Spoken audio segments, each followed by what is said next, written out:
Tayo muna ay manalamin and let us ask ourselves, am I the kind of person or friend I am looking?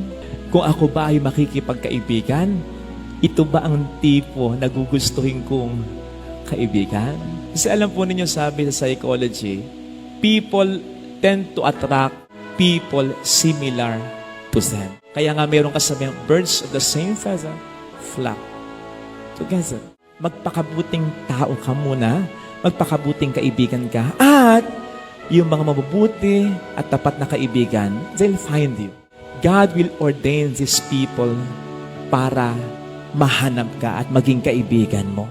Isipin po ninyo, kung mataas ang values mo, yung dignity mo, yung integrity mo, magiging madali ba sa iyong makibagay sa mga taong very base ang pag-uugali, yung sinabi ko kaninang mga example, yung basta, hindi, mahihirapan ka. At mahihirapan din naman silang makarelate sa iyo.